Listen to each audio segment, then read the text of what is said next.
જય માતાજી દોસ્તો, તો હું છે ને રસોઈના વિડીયો સાથે જોતી હોઉં તો એ મારા કરતાં મસ્ત બને હોય, કોઈ બિચારાને શીખતા હોય.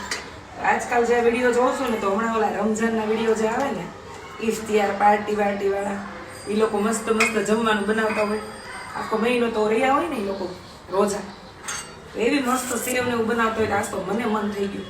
કીધું ચાલો, મારા સાસુએ મને મારા મેરેજ થયા ને ત્યારે એકવાર શીખવાડ્યું. આને વરિયાળની સેવ કહેતા. અને કઈ સેવ કહેવાય પેલું? બરબી સેવ.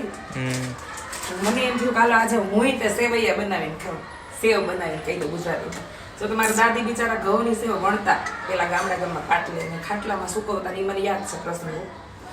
તો આ છે દેશી ઘી, ગીર ગાયનું. તો પેલા આને શેકી લેવાની છે. યસ, દૂધ જાડું નાખવાનું છે, ઘી બહુ નથી નાખવાનું.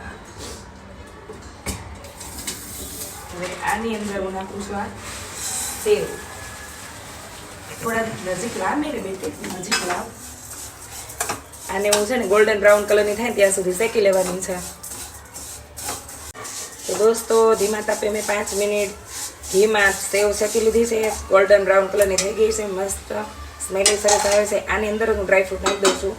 લોકો પહેલાં નાખતા હોય છે પણ હું પાછળથી નાખું છું. મેં ડ્રાયફ્રૂટને આની અંદર જ નાખી દીધા છે. એ પણ મસ્ત આમાં લાઇટ ગોલ્ડન કલરના થઈ જશે, કાજુ ને એવું. પછી આમાં દૂધ નાખવાનું છે. રશ્મિ આવી જાય વિડીયો જોઈને. ચલો, મસ્ત અંદર ડ્રાયફ્રૂટ પણ સરસ ગોલ્ડન થઈ ગયા. હવે આની અંદર આપણે દૂધ નાખવાનું છે. તો ફેટ વાળું દૂધ છે, ફૂલ ફેટી.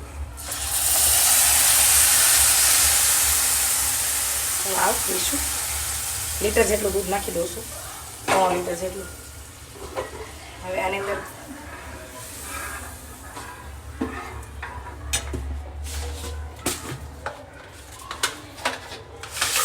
જેટલું જેને ગળું ભાવતું એટલું 3 થી 4 ચમચી જેટલું. તો જો મસ્ત છે ને દૂધ અડધું પોણું વળી ગયું છે 10 મિનિટમાં, અને સેવે બફાઈ ગઈ છે. આની અંદર નાખ્યું છે મેં એલચી, જાયફળ, જાવિત્રીનો મિક્સ કરેલો મસાલો, જેમાં પિસ્તા કાજુ એવું નાખેલું છે. હવે આની અંદર નાખવાનું છે થોડું કેસર. કેસર કલી, વાવ, કલર એ મસ્ત આવશે. અને દેખો, રેડી. તો થઈ ગઈ આપણી સેવ રેડી. ये बोले सेवैया,